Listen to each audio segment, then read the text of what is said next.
Hello everyone, welcome to T1 academy. I'm Sudhir Kumar. Daily current అఫైర్స్లో భాగంగా మనం ఈరోజు 12th సెప్టెంబర్కి సంబంధించిన వేరియస్ కరెంట్ అఫైర్స్ ఏవైతే న్యూస్లో ఉన్నాయో వాటి గురించి ఇన్ డీటెయిల్గా చూద్దాము. ముందుగా క్వశ్చన్ ఆఫ్ ది డేలో భాగంగా నిన్నటి క్వశ్చన్కి ఆన్సర్ ఏంటో చూద్దాం. సో క్వశ్చన్ వచ్చేసి మనకి which organisation build the OPEC 19 satellite. OPEC 19 satellite ఏ ఆర్గనైజేషన్ బిల్డ్ చేసింది అంటున్నాడు. Option A SpaceX, option B Indian Space Research Organisation, option C Israel Aerospace Industries, option D European Space Agency. So option C is the correct answer. Israel Space Industries వాళ్ళు OPEC 19 శాటిలైట్ని launch చేయడం జరిగింది. ఇది ఒక spy satellite. Okay, ఈరోజు question కనుక చూసుకున్నట్లయితే question of the డేలో భాగంగా ఈరోజు క్వశ్చన్కి మీరు ఆన్సర్ అనేది కామెంట్ సెక్షన్లో తెలియజేయండి. క్వశ్చన్ ఏంటి? Which campaign did the ICC unveils ahead of the women's world cup 2025? Women's world cup 2025లో భాగంగా ఇంటర్నేషనల్ క్రికెట్ కౌన్సిల్ ఏ క్యాంపెయిన్ని లాంచ్ చేసింది అని అడుగుతున్నాడు. Option A road the glory, option B spirit of the game, option C will to win, option D power of cricket. So దీనికి సంబంధించిన answer మీరు కామెంట్ సెక్షన్లో తెలియజేయండి. ఈరోజు టాపిక్స్ కనుక చూసుకున్నట్లయితే vice president 15th vice president అయినటువంటి సిపి రాధాకృష్ణన్ గారు నిన్న బేసిక్గా ప్రమాణ స్వీకారం చేయడం జరిగింది. సో దానికి సంబంధించిన డీటెయిల్స్ చూద్దాము. అదేవిధంగా ఇండియా లాంచెస్ సజెక్స్ 2025 దానికి సంబంధించి చూద్దాము. ఇండియా హిట్స్ 250 GW ఫోజిల్ ఫ్యూయల్, బేసిక్గా నాన్ ఫోజిల్ ఫ్యూయల్ పవర్ ఏదైతే ఉందో అంటే రినూవబుల్ ఎనర్జీ ద్వారా 250 GW పవర్ అనేది జనరేట్ చేయడం జరిగింది. సో దానికి సంబంధించి చూద్దాము. అదేవిధంగా ఇండియా మారిషస్కి వచ్చేసరికి స్పెషల్ ఎకనామిక్ ప్యాకేజ్ అనేది ఇవ్వడం జరిగింది. PV Narasimha Rao award for economics ఎవరికి రావడం జరిగిందనేది చూద్దాము. తర్వాత ఆచార్య దేవరథ్ గారు మహారాష్ట్ర గవర్నర్గా అడిషనల్ ఛార్జ్ అనేది తీసుకోవడం జరిగింది. సో దీనికి సంబంధించిన కాన్స్టిట్యూషనల్ ఫీచర్స్ కూడా చూద్దాం. నెక్స్ట్ వచ్చేసి నాసాకు సంబంధించి మార్స్ రోవర్ ఏదైతే ఉందో దానికి సంబంధించి కొన్ని ఎక్స్ప్లోరేషన్ చేయడం జరిగింది, చూద్దాం. నెక్స్ట్ వచ్చేసి 9 వరల్డ్ రికార్డ్స్ ఇన్ స్పేస్ ఇండస్ట్రీలో బేసిక్గా ఇస్రో 9 వరల్డ్ రికార్డ్స్ని బ్రేక్ చేయడం జరిగింది, వాటి గురించి చూద్దాము. అదేవిధంగా 5 years ఆఫ్ బ్లూ రెవల్యూషన్ గురించి చూద్దాం. ప్రధానమంత్రి మత్స్య సంపద యోజన ఏదైతుందో దానికి సంబంధించి చూద్దాము. Next India and Asia development bank ఏదైతే ఉందో ఏషియన్ డెవలప్మెంట్ బ్యాంకు సో బేసిక్గా $126.4 million అనేది ఉత్తరాఖండ్ టూరిజం బూస్ట్ కోసం ఇవ్వడం జరుగుతుంది. సో ఆ మెమరాండమ్ ఆఫ్ అండర్స్టాండింగ్ ఏందనేది చూద్దాము. తర్వాత హెల్ ఫైర్ మిసైల్ న్యూస్లో ఉండడం జరిగింది. Great Indian bustard and phosphate rock mines గురించి కూడా చూద్దాము. ఓకే, సో ఫస్ట్ వచ్చేసి మనకి 15th వైస్ ప్రెసిడెంట్గా సిపి రాధాకృష్ణన్ గారు ప్రెసిడెంట్ ద్రౌపది ముర్ము గారి ఆధ్వర్యంలో ప్రమాణ స్వీకారం చేయడం జరిగింది. సో ఆర్టికల్ ప్రకారం ప్రమాణ స్వీకారం మనకి కాన్స్టిట్యూషన్లో డిక్లేర్ చేస్తుంది అంటే ఆర్టికల్ 69 ప్రకారము వైస్ ప్రెసిడెంట్ వచ్చేసి మనకి ఓటింగ్ సెరమనీ అనేది చేయడం జరుగుతుంది. ఓకే, కాన్స్టిట్యూషన్లో ఆర్టికల్ 69 ప్రకారం వైస్ ప్రెసిడెంట్ ఓత్ అనేది జరుగుతుంది. ఓకే, సో ఎవరి సమక్షంలో చేస్తాడు అని కూడా గతంలో క్వశ్చన్లు అడిగారు. సో వైస్ ప్రెసిడెంట్ వచ్చేసి ప్రెసిడెంట్ ఆధ్వర్యంలో చేయడం జరుగుతుంది. ఓకే, సిపి రాధాకృష్ణన్ గారు ఇప్పుడు మనకి 15th vice president. CP Radhakrishnan అదేవిధంగా గవర్నర్ని ఏ విధంగా ఎన్నుకుంటారు అని ఒక స్పెషల్ వీడియో చేయడం జరిగింది. Please watch that video also. అదేవిధంగా అపోనెంట్ ఎవరు మనకి బి సుదర్శన్ రెడ్డి గారిని ఓడించడం జరిగింది. సో దీంట్లో 450 ఓట్స్ వచ్చేసి రాధాకృష్ణన్ గారికి రావడం జరిగింది, 300 వచ్చేసి సుదర్శన్ రెడ్డి గారికి రావడం జరిగింది. సో ఇప్పుడు ప్రధానంగా గుర్తుంచుకోవాల్సింది ఏంటంటే వైస్ ప్రెసిడెంట్ యొక్క ప్రమాణ స్వీకారం గురించి చెప్పే ఆర్టికల్ ఏది అంటే ఆర్టికల్ 69. నెక్స్ట్ కనుక చూసుకున్నట్లయితే మనకి India launches SAJEX. So SAJEX యొక్క అబ్రివేషన్ ఏంటి? Saudi Arabia jewellery exposition. Okay, so jewellery boost especially Saudi అరేబియాలో ట్రేడ్ అదేవిధంగా గల్ఫ్ కోఆపరేషన్ కంట్రీస్తోని జ్యువెలరీ సంబంధించినటువంటి ట్రేడ్ను బూస్ట్ చేసుకోవడం కోసం అని చెప్పేసి Indian government Saudi Arabia jewellery ఎక్స్పోజిషన్ని కండక్ట్ చేయడం జరిగింది. సో 11th నుంచి 13th సెప్టెంబర్ 2025 ఎక్కడ? జెడ్డాలో. ఓకే, జెడ్డా సూపర్ డోమ్లో. సో దీనికి సంబంధించిన డీటెయిల్స్ చూద్దాము. Okay, boosting jewellery trade with the Saudi Arabia అదేవిధంగా Gulf cooperation countries. So organisation ఎవరు? GJEPC with support of the consulate general Jeddah అదేవిధంగా Indian embassy Riyadh, ministry of commerce and industries వాళ్ళు బేసిక్గా cooperation మోడ్లో ఈ jewellery ఎక్స్పోజిషన్ని conduct చేయడం జరిగింది. సో జెడ్డా సూపర్ డోమ్ ఎప్పటి నుంచి ఎప్పటి వరకు అంటే మనకి 11th సెప్టెంబర్ నుంచి 13th సెప్టెంబర్ మధ్యలో ఇది నిర్వహించనున్నారు. సో దీంట్లో భాగంగా 200కి పైగా ఎగ్జిబిషన్ చేయనున్నారు. 250 బూత్స్ అనేది బేసిక్గా ఇవ్వడం జరిగింది. ఓకే, 2000+ బయర్స్ అదేవిధంగా బిజినెస్ విజిటర్స్ ఈ ఎగ్జిబిషన్కి రాబోతున్నారు. ప్రధానంగా జ్యువెలరీ ఐటమ్స్ ఏవైతే ఉన్నాయో వాటిని ట్రేడ్ చేయడం కోసం అని చెప్పేసి ఈ ఎగ్జిబిషన్ని కండక్ట్ చేశారు. So diamond and coloured gem stone jewellery, bridal collections, gold jewellery, lab grown diamonds, jewellery technology and innovation బేస్లో ఈ ఎగ్జిబిషన్ అనేది కండక్ట్ చేస్తున్నారు. ఓకే, సో బేసిక్గా జ్యువెలరీ ఎక్స్పోర్ట్స్, ఇండియా యొక్క జ్యువెలరీ ఎక్స్పోర్ట్స్ ఏవైతే ఉన్నాయో వాటిని పెంచేందుకని, అదేవిధంగా సౌదీ అరేబియా, గల్ఫ్ కోఆపరేషన్ కంట్రీస్లో బేసిక్గా మన యొక్క జ్యువెలరీకి ఎక్కువగా ఇంపార్టెన్స్ ఉంది కాబట్టి అందుకని చెప్పేసి ప్రధానంగా దీన్ని కండక్ట్ చేయడం జరిగింది. ఓకే, సింపుల్గా సజెక్స్ 2025 దేనికి సంబంధించింది అంటే జ్యువెలరీ ఎక్స్పోజిషన్. ఓకే, నెక్స్ట్ కనుక చూసుకున్నట్లయితే ఈరోజు కనుక చూసుకున్నట్లయితే India hits 250 gigawatts. So renewable energy, fossil fuels కాకుండా నాన్ ఫోజిల్ ఫ్యూయల్స్ అంటే రినోవబుల్ ఎనర్జీని ఉపయోగించుకొని 250 గిగావాట్స్ ఆఫ్ ఎనర్జీని ఇండియా ప్రొడక్షన్ చేయడం జరిగింది. సో దీనికి సంబంధించిన డీటెయిల్స్ చూద్దాము. ప్రధానంగా వచ్చేసి మనకి యూనియన్ మినిస్టర్ ప్రహ్లాద్ జోషి గారు అనౌన్స్ చేయడం జరిగింది. Okay, state review meeting on renewable ఎనర్జీలో భాగంగా చెప్పడం జరిగిందనమాట 11th సెప్టెంబర్ 2025 రోజున. Okay, so India achieved 250 gigawatts of non fossil fuel energy. So ఏంటి, బేసిక్గా కోల్తోని ఈ విధంగా ప్రొడక్షన్ చేసిన ఎనర్జీ కాకుండా సోలార్ పవర్, విండ్ ఎనర్జీ, అదేవిధంగా హైడ్రో ఎనర్జీ ద్వారా పూర్తిగా 250 గిగావాట్స్ ఎనర్జీ అనేది ప్రొడక్షన్ చేయడం జరిగింది. Position India among the global leaders in clean energy. So India 2030 కల్లా 500 గిగావాట్స్ ఆఫ్ బేసిక్గా రెన్యూవబుల్ ఎనర్జీని ప్రొడ్యూస్ చేస్తాము అని చెప్పేసి 2015లో ప్యారిస్లో మనకి కాప్ ప్యారిస్ ఏదైతే జరిగిందో 2015లో అక్కడ బేసిక్గా నేషనల్లీ డిటర్మైన్ కాంట్రిబ్యూషన్స్లో భాగంగా చెప్పడం జరిగింది.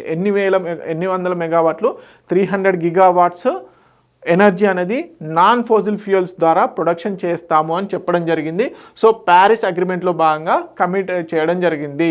ఓకే, సో దీని ద్వారా ఏంది, boost energy security, supports low carbon and sustainable growth, అదేవిధంగా strength and India's role in global climate యాక్షన్లో భాగంగా. Okay, so this is all about renewable energy 250 gigawatts achieve చేయడం జరిగింది. ఎవరు అనౌన్స్ చేశారు, యూనియన్ మినిస్టర్ అయినటువంటి ప్రహ్లాద్ జోషి గారు అనౌన్స్ చేయడం జరిగింది on the occasion of state review meeting on renewable energy. Okay, ఇందులో భాగంగా మనం 500 గిగావాట్స్ నేషనల్ డిటర్మైన్ కాంట్రిబ్యూషన్స్ ఏవైతే ఉన్నాయో దాంట్లో భాగంగా ప్యారిస్ అగ్రిమెంట్లో 2015లో ఇండియా కమిట్ అవ్వడం జరిగింది. ఓకే, నెక్స్ట్ కనుక చూసుకున్నట్లయితే India Mauritius special economic package 2025 special economic ప్యాకేజ్లో భాగంగా మారిషస్కి బేసిక్గా ఎకనామిక్ సపోర్ట్ ఇవ్వబోతుంది. సో ఎన్ని వేల మిలియన్ కోట్లు అంటే $680 మిలియన్ యొక్క ఆర్థిక సహాయాన్ని ఇవ్వబోతుంది. ఇండియా మారిషస్ యొక్క డెవలప్మెంట్ కోసం అని చెప్పేసి స్పెషల్ ఎకనామిక్ ప్యాకేజ్ని అనౌన్స్ చేసింది. దీంట్లో భాగంగా $680 మిలియన్ ప్రకటించడం జరిగింది. దీంట్లో గ్రాంట్ అసిస్టెన్స్ కింద అంటే తిరిగి చెల్లించాల్సిన అవసరం లేదు. సో $215 మిలియన్ ఇవ్వడం జరిగింది. ఓకే, దేనికోసము, new Sir Seewoosagur Ramgoolam national hospital health కేర్లో భాగంగా, అదేవిధంగా ఆయుష్ సెంటర్ ఆఫ్ ఎక్సలెన్స్లో భాగంగా, veterinary school and animal hospital, next వచ్చేసి helicopters, air mobility and disaster మేనేజ్మెంట్లో భాగంగా గ్రాంట్ కింద $215 మిలియన్ అనేది సపోర్ట్ ఇవ్వడం జరిగింది. అదేవిధంగా గ్రాండ్ కమ్ లైన్ ఆఫ్ క్రెడిట్లో భాగంగా $440 మిలియన్ అనేది గ్రాంట్ కింద ఇవ్వడం జరిగింది. సో దీంట్లో భాగంగా న్యూ ఏటీసీ టవర్ అంటే ఎయిర్ ట్రాఫిక్ కంట్రోల్ టవర్, అదేవిధంగా ఎస్ఎస్ఆర్ ఇంటర్నేషనల్ ఎయిర్పోర్ట్, నెక్స్ట్ వచ్చేసి motorway M4 ring road phase 2 ఇవన్నిటిని కూడా port equipment of CHSL maritime trade కెపాసిటీని పెంచడం కోసం అని చెప్పేసి ఎంత grant cum line of credit కింద $440 మిలియన్స్ని అనౌన్స్ చేయడం జరిగింది. అదేవిధంగా strategic cooperation trade point of వ్యూలో కూడా నెక్స్ట్ వచ్చేసి బడ్జెటరీ సపోర్ట్ వచ్చేసి $25 మిలియన్ అనౌన్స్ చేయడం జరిగింది. ఏ కంట్రీకి అత్యధికంగా బేసిక్గా ఇటీవల కాలంలో $680 మిలియన్ ఎయిడ్ ఇచ్చింది అని చెప్పేసి అంటే స్పెషల్ ఎకనామిక్ కోఆపరేషన్లో భాగంగా అంటే ఇండియా మారిషస్కి ప్రకటించడం జరిగింది. ఓకే, నెక్స్ట్ కరెంట్ అఫైర్ కనుక చూసుకున్నట్లయితే PV Narasimha Rao award for economics. So మాజీ ప్రధాని అయినటువంటి మన్మోహన్ సింగ్ గారికి PV Narasimha Rao award for economics అనేది ఇవ్వడం జరిగింది. సో ప్రతి ఏటా ఈ అవార్డు అనేది ప్రకటించడం జరుగుతుంది. ఎకనామిక్స్లో ఎనలేని సేవలు చేసిన వాళ్ళకి బేసిక్గా PV Narasimha Rao award for economics అనేది ఇవ్వడం జరుగుతుంది. సో మనందరికీ తెలుసు 1991 ఎకనామిక్ రిఫార్మ్స్ ఏదైతే ఎల్పిజి రిఫార్మ్స్లో పివి నరసింహారావు గారు ప్రైమ్ మినిస్టర్గా ఉన్నారు. సో వారి కింద ఆర్థిక శాఖ మంత్రిగా చేసినటువంటి మన్మోహన్ సింగ్ గారు, మన మాజీ ప్రధాని అయినటువంటి మన్మోహన్ సింగ్ గారు పివి నరసింహారావు గారి టైంలో ఎకనామిక్ మినిస్టర్గా చేశారు. సెంట్రల్ ఎకనామిక్ మినిస్టర్గా చేయడం, ఫైనాన్స్ మినిస్టర్గా చేసిన టైంలో ఈ ఎల్పిజి రిఫార్మ్స్ని ఇంట్రడ్యూస్ చేశారు. Liberalisation, privatisation, globalisation. సో ఆ టైంలో వీరు చేసినటువంటి కృషికి గాను ఇప్పుడు PV Narasimha Rao award for economics అనేది ఇవ్వడం జరిగింది. సో దీనికి సంబంధించిన డీటెయిల్స్ కనుక చూసుకున్నట్లయితే conferred by the Montek Singh Ahluwalia గారు ఇవ్వడం జరిగింది. ఎవరికి ఇచ్చారు? గుర్షహాన్ కౌర్ గారికి. సో మన్మోహన్ సింగ్ గారి వైఫ్కి ఇవ్వడం జరిగింది, మన్మోహన్ సింగ్ గారి పేరు మీదుగా. ఓకే, ఎవరు ప్రకటిస్తారు అంటే ఏ ఇన్స్టిట్యూషన్ ఇస్తుందంటే పివి నరసింహారావు మెమోరియల్ ఫౌండేషన్, హైదరాబాద్కి సంబంధించినటువంటి పివి నరసింహారావు మెమోరియల్ ఫౌండేషన్ ఇవ్వడం జరుగుతుంది. So 1991 economic liberalisation point of వ్యూలో, అదేవిధంగా ఇండియాస్ ఎకనామిక్ ట్రాన్స్ఫర్మేషన్లో, నేషనల్ బిల్డింగ్లో మన్మోహన్ సింగ్ గారు ఎనలేని సేవలు చేసినందుకు గాను ఈ అవార్డు అనేది ఇవ్వడం జరిగింది. ఓకే, నెక్స్ట్ కరెంట్ అఫైర్ కనుక చూసుకున్నట్లయితే మనకు ఆచార్య దేవవ్రత్ గారు, ఓకే, ప్రజెంట్ గుజరాత్ గవర్నర్గా చేస్తున్నటువంటి ఆచార్య దేవవ్రత్ గారు మనకి మహారాష్ట్ర గవర్నర్గా, ఇన్ఛార్జ్ గవర్నర్గా అపాయింట్ చేయడం జరిగింది. ఓకే, సిపి రాధాకృష్ణన్ గారు వైస్ ప్రెసిడెంట్గా ఎన్నుకోక ముందు బేసిక్గా వారు మహారాష్ట్ర గవర్నర్గా వర్క్ చేయడం జరిగింది. సో వారు ఇప్పుడు వైస్ ప్రెసిడెంట్గా ఎన్నుకోవడం వల్ల సిపి దేవవ్రత్, ఎవరైతే ఆచార్య దేవవ్రత్ గారు ఉన్నారో వారిని మహారాష్ట్ర ఇన్ఛార్జ్ గవర్నర్గా నియమించడం జరిగింది. సో వీరికి సంబంధించిన డీటెయిల్స్ కనుక చూసుకున్నట్లయితే సిపి రాధాకృష్ణన్ గారి ప్లేస్లో రావడం జరిగింది. ఓకే, ప్రెసిడెంట్ గారు అపాయింట్ చేస్తారు గవర్నర్స్ని. ఓకే, నెక్స్ట్ వచ్చేసి వీరు ప్రస్తుతం 2019 నుంచి గుజరాత్ గవర్నర్గా వర్క్ చేయడం జరుగుతుంది. అంతకుముందు హిమాచల్ ప్రదేశ్కి 2015 నుంచి 2019 వరకు చేయడం జరిగింది. సో వీరు ప్రధానంగా advocate of natural farming, environmental conservation, Gandhian ప్రిన్సిపల్స్లో భాగంగా వీరికి పెట్టింది పేరు. అందుకని చెప్పేసి వీరిని ఫస్ట్ హిమాచల్ ప్రదేశ్ గవర్నర్గా చేశారు, తర్వాత గుజరాత్ గవర్నర్గా చేయడం జరిగింది. 2019 నుంచి వీరు గుజరాత్ గవర్నర్గా ఉన్నారు. ఇప్పుడు మహారాష్ట్రకి ఇన్ఛార్జ్ గవర్నర్గా అనౌన్స్ చేయడం జరిగింది. బేటీ బచావో, బేటీ పడావో, అదేవిధంగా de addiction, cow protection, tree ప్లాంటేషన్స్లో భాగంగా వీరు ఎనలేని సేవలు చేయడం జరిగింది. ఓకే, మనందరికీ తెలుసు ఆర్టికల్ 153 ప్రకారం, ఇండియన్ కాన్స్టిట్యూషన్ ప్రకారము each state must have a governor, same person can serve to 2 or more states according to the 7th constitutional amendment act ప్రకారము. ఓకే, ఆర్టికల్ 153 కింద బేసిక్గా ఒక గవర్నర్ ఒక స్టేట్కి ఉండాలని చెప్తుంది. కాకపోతే మనకి 7th కాన్స్టిట్యూషనల్ అమెండ్మెంట్ ద్వారా ఏం చేశారు అంటే ఒక గవర్నర్ ఒకటి కంటే ఎక్కువ రాష్ట్రాలకు కూడా గవర్నర్గా వ్యవహరించవచ్చు.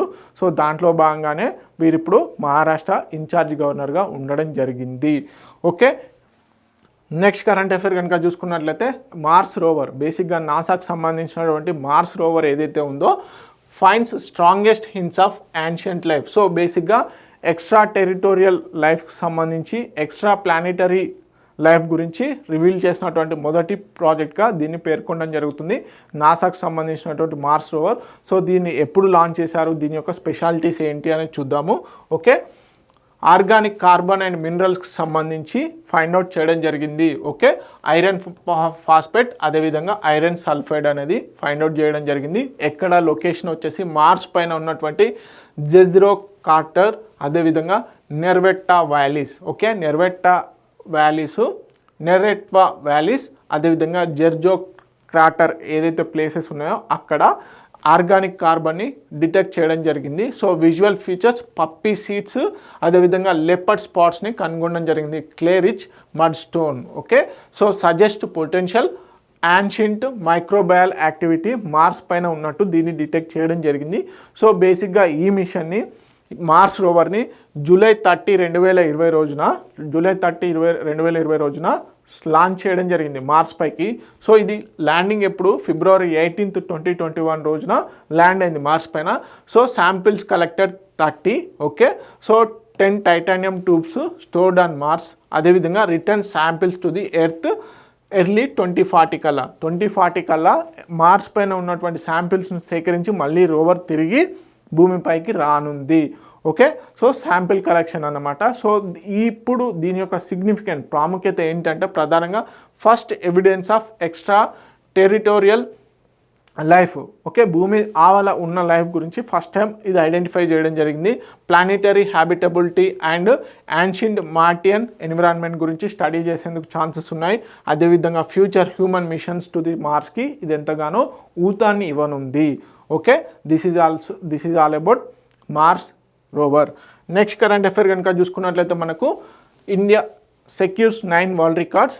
ఓకే, ఇస్రోకి సంబంధించి స్పేస్ ఎక్స్ప్లోరేషన్స్లో ఇండియా వచ్చేసి 9 వరల్డ్ రికార్డ్స్ని బ్రేక్ చేయడం జరిగింది. సో వాటి గురించి చూద్దాము. ప్రధానంగా వచ్చేసి మనకి మార్స్ ఆర్బిటార్ మిషన్. ఓకే, 2014లో మార్స్ ఆర్బిటార్ మిషన్ ఏంటి, first country to reach Mars on maiden attempt. So ఎప్పుడైతే మార్స్ ఆర్బిటర్లోకి ఫస్ట్ లాంచ్ చేసిన ఫస్ట్ మిషన్లోనే ఆర్బిటర్లోకి ప్రవేశించినటువంటి మొదటి కంట్రీగా ఇండియా రికార్డ్ చేసిందనమాట. సో PSLV C-37 2017 ద్వారా ఏంటి 104 శాటిలైట్స్ని సింగిల్ మిషన్ ద్వారా బేసిక్గా స్పేస్లోకి లాంచ్ చేయడం జరిగింది. 104 శాటిలైట్స్ని. అదేవిధంగా best moon orbiter camera Chandrayaan 2 2019లో. అదేవిధంగా first to land near lunar south pole, moon south pole ఏదైతే ఉందో సౌత్ పోల్లో లాంచ్ చేసినటువంటి మొదటి మిషన్ చంద్రయాన్ 3. ఓకే, సో ల్యాండర్ని ల్యాండ్ చేయడం జరిగింది. ఓకే, క్రయోజన్ ఇంజన్ రికార్డ్స్ వచ్చేసి 2014-17లో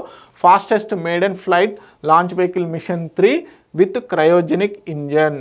ఓకే, సో అదేవిధంగా 4000 పైగా రాకెట్స్ని లాంచ్ చేయడం జరిగింది. ఇప్పటివరకు 133 శాటిలైట్స్ అనేవి ఆర్బిట్లో ఉంచడం జరిగింది.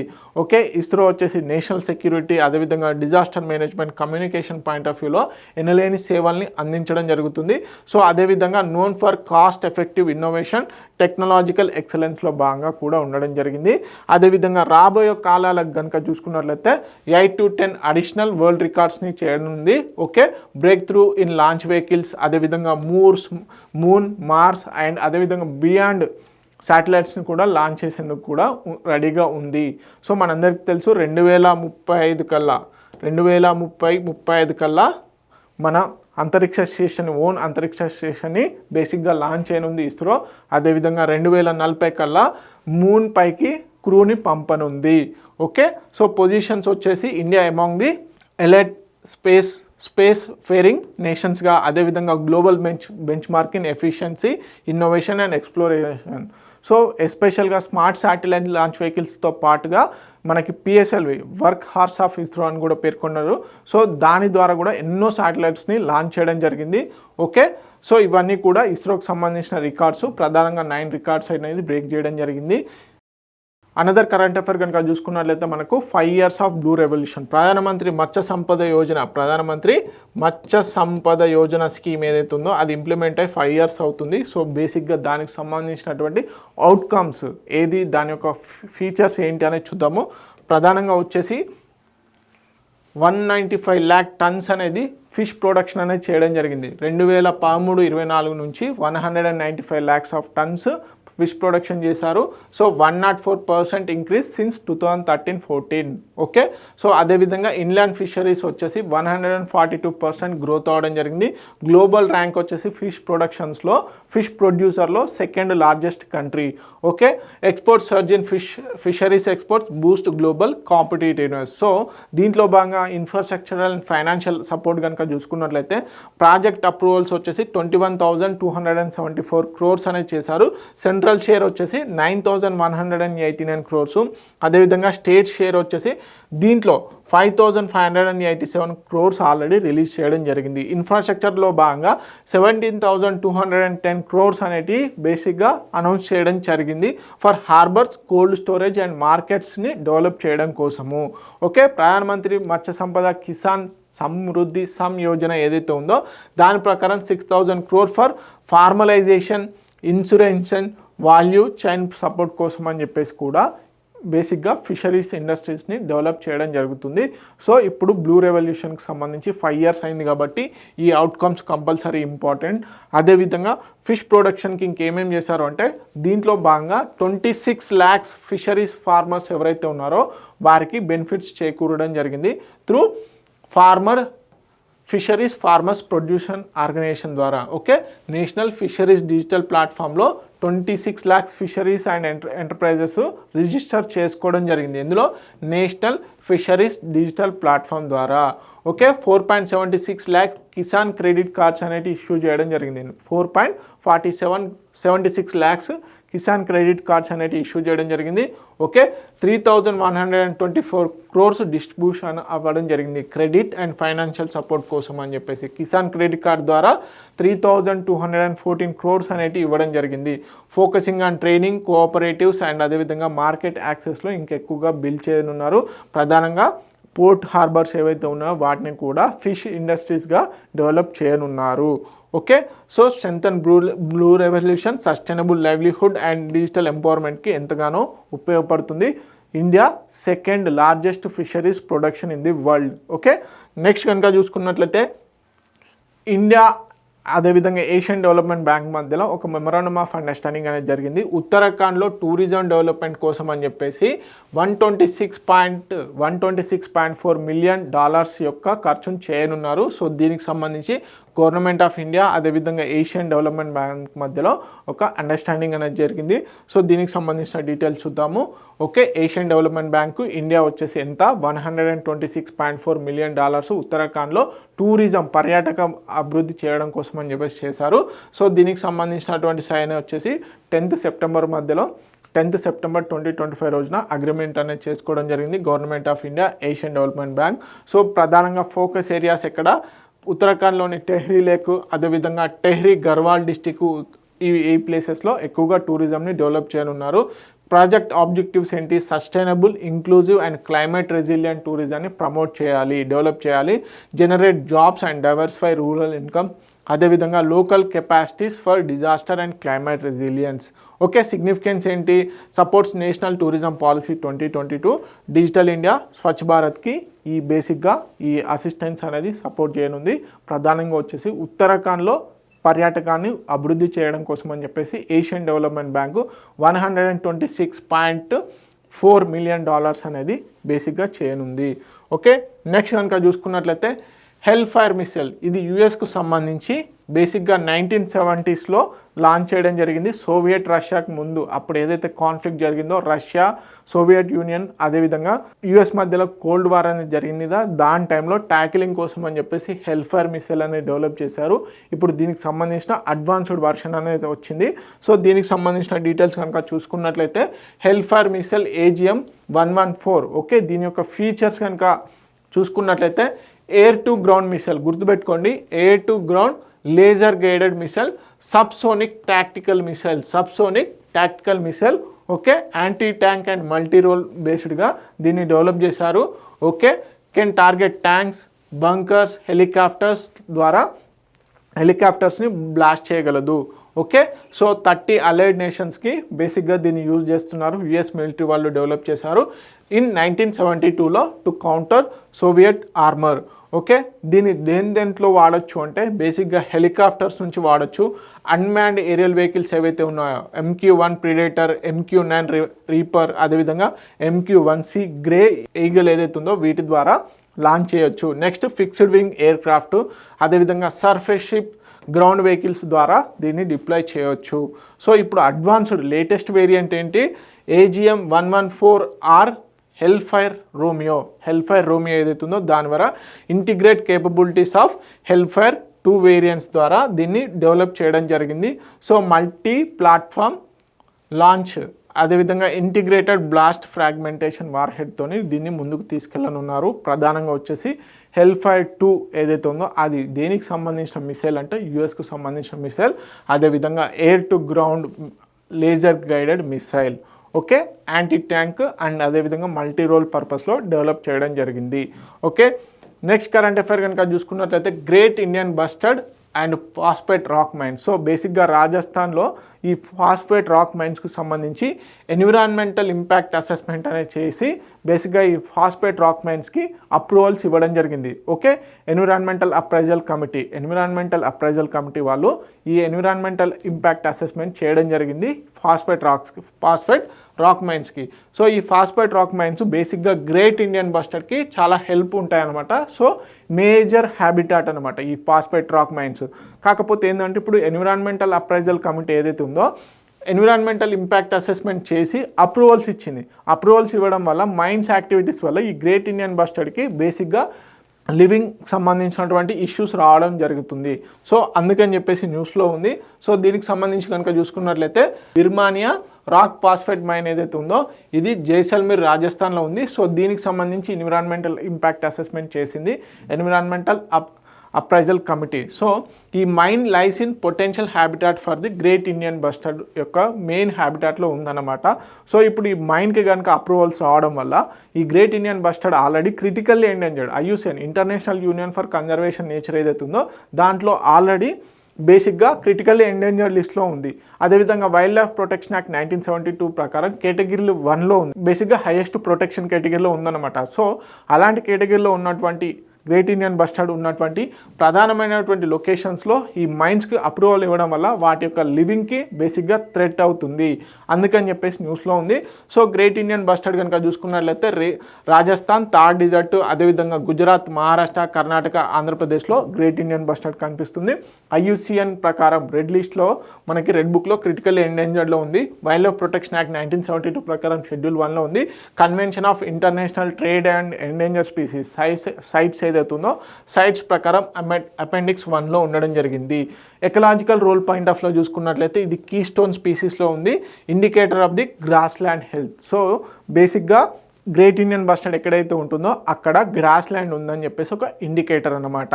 Okay, this is all about మనకి ఫాస్ఫేట్ రాక్ మైన్స్కి సంబంధించి అదేవిధంగా గ్రేట్ ఇండియన్ బస్టర్డ్. ఓకే, ఇవన్నీ ఇంపార్టెంట్ కరెంట్ అఫైర్స్. మరిన్ని ఇంపార్టెంట్ కరెంట్ అఫైర్స్ కోసం T1 అకాడమీ యూట్యూబ్ ఛానల్ని ఫాలో అవ్వండి. అదేవిధంగా అన్ని పోటీ పరీక్షలకు సంబంధించినటువంటి వీడియోస్ని మేము ఫ్రీగా యూట్యూబ్లో ఇవ్వడం జరుగుతుంది. Please subscribe to T1 academy. Thank you so much.